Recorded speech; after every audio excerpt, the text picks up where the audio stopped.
Hello, madam.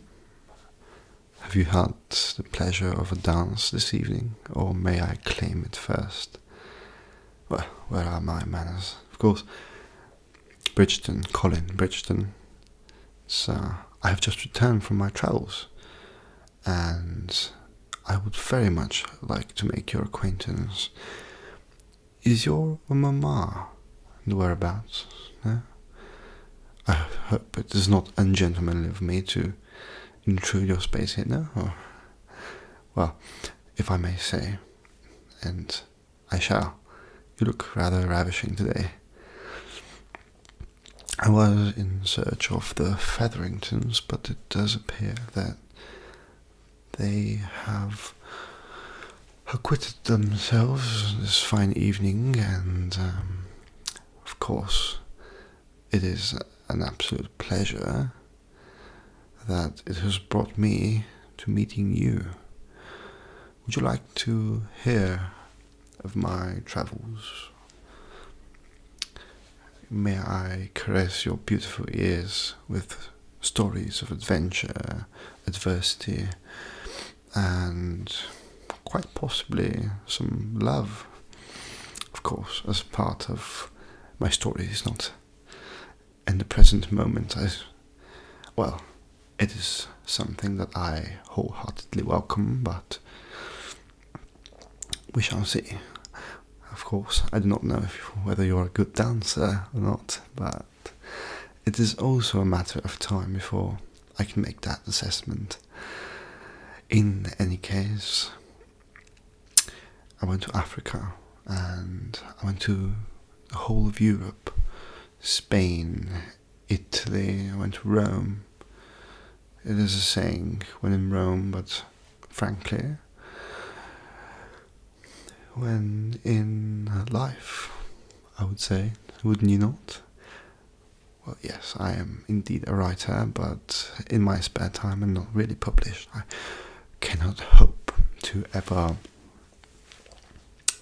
reach the heights of, say, Lady Whistledown or the likes, though I must admit I do not like to mix myself in gossip, although I have been on the receiving end of a Whistledown jab, but I suppose who has not?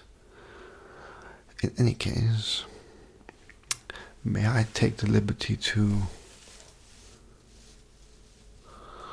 These are very beautiful earrings, my dear. How much did they... Well, it is very ungentlemanly of me to ask of a lady's accessories price,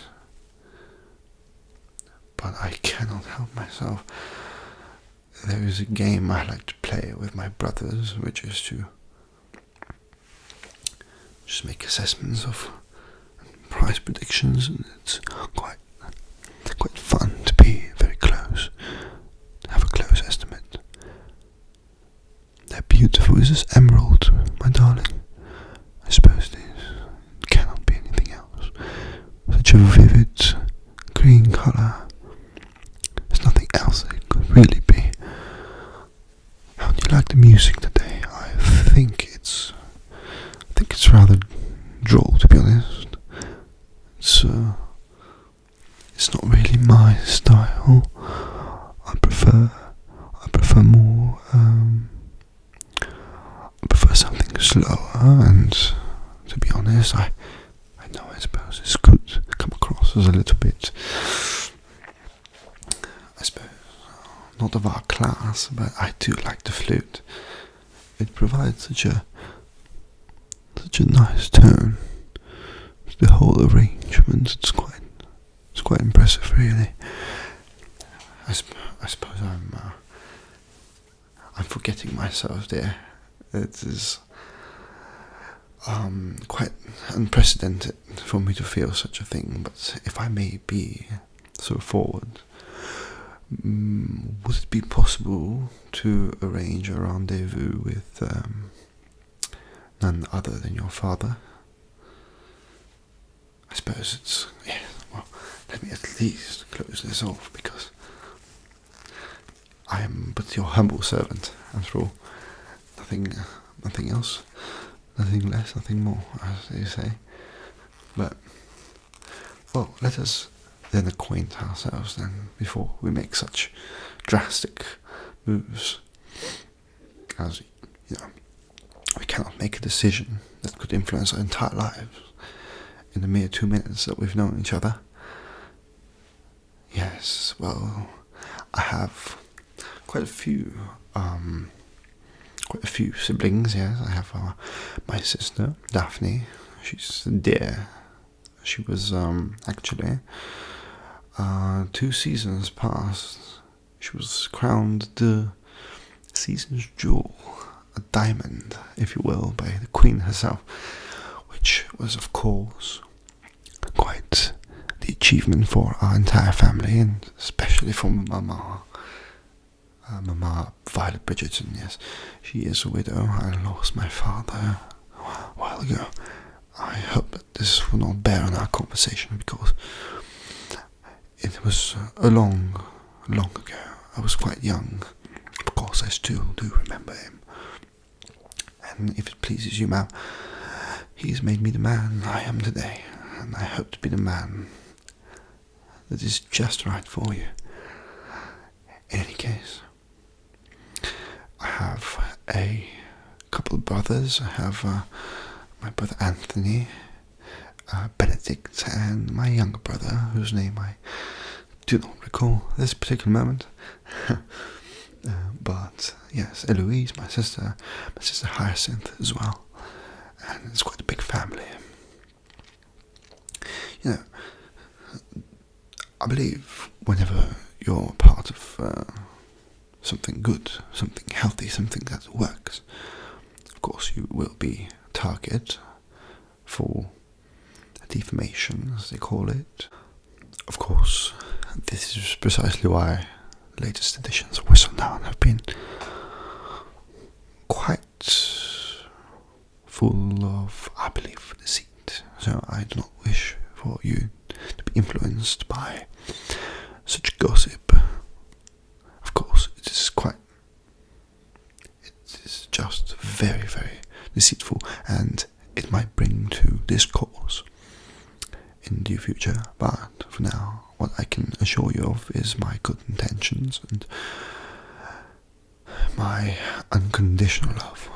Of course, the only condition would be to wear those emeralds earring every once in a while, because they're quite stunning, I should say. May I take a closer look at your facial attributes? I know it is holy. I believe no one is looking at us, and it won't be, holy and characteristic of a gentleman to maybe take a closer look. Yes, beautiful brows. You have beautiful brows, and you have absolutely stunning red lips full of what I would call the vitality of a wolf and the gentle elegance of a fawn. Of course, I am not implying that you are as helpless as a fawn, but I am implying that you are indeed as innocent looking as one. Interesting. Your earlobes are quite well built, if you do not mind me saying so, and if I do say so myself. Interesting. You are a precious little being. May I ask about your dowry? It's not really because I am without funds. I'm merely just asking because I'm curious to see how your father values you. The dowry, I suppose, is a very funny concept, is it not? For us to put value on our daughters. And this I promise you. Have we daughters in the future? I shall not put a price tag on her hand. No, I shall let her decide what she would like to bring to her man, I suppose. And I would also like her to find a husband based on love, because love conquers all. Anyways, I forget myself once again. I fully apologize, ma'am. This is unprecedented, I assure you. My nobility has been disproved, I suppose, but it is a scale of nobility and impulse and love. Love has blinded me now, and I hope it has blinded you too. In any case, I would like to call on you tomorrow. May I come to your manor? Would it be acceptable for me to perhaps lend you my hand for a walk through the gardens? Would it not be a little bit... would it be presumptuous? No?